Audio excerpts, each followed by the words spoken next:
Hi there, Anna Stanley and Tanya Dalton coming to you from the Claudelands Arena in Hamilton, where the Magic have had one over the Adelaide Thunderbirds 56-55 tons. It was a real battle out there. It sort of ebbed and flowed, and they pushed right to the end, and Magic just snuck up over the Thunderbirds. Yeah, and they'll take great pleasure from that because they finished well. They started pretty shabbily, I'd have to say. 17-9, they were losing that first quarter, and I know me and the commentary team were like, wow, where are we going from here?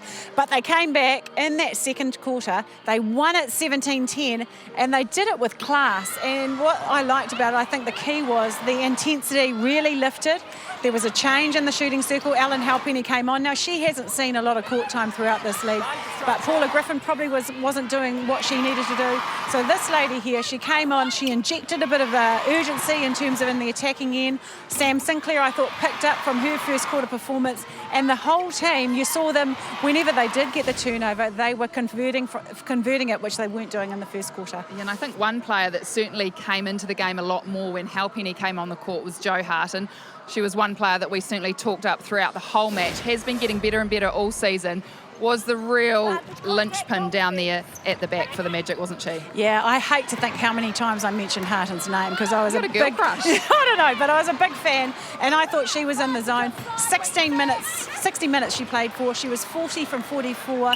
She owned that shooting circle. She was always an option for a feeder, and you know, when the feeders did put her ball up, whether it was good, bad, ugly, whatever, she pulled it in turn she shot it through the hoop. So I was pretty impressed with her tonight. So if we have a look at the stats, I mean, it was pretty tight. Look at the attempt, 63 for the Magic. Thunderbirds had one more attempt at goal, and the Magic finished just a few percent better in terms of goal percentage, 89-86. Quite a few deflections, 15 and 16 from both sides.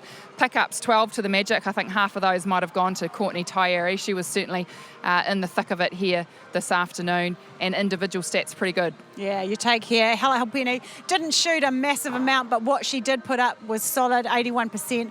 We have to mention, you know, Thunderbirds. I thought Erin Bell, she's a class act, 18 from 22. Bryce, she did provide a good option, but it came down to the end, the nitty-gritty with a minute to go and a crucial turnover from De Bruyne, who in turn was MVP. Yeah, she had an outstanding game. So that's it from us here in Hamilton. Of course, the Magic, they secure a spot in the finals netball for their 9th season in this ANZ Championship, and they'll be taking on the Mystics from up north, back down here in Hamilton in the conference elimination final, so we look forward to that one. But from here in Hamilton, it was 56-55 to the Magic over the Adelaide Thunderbirds.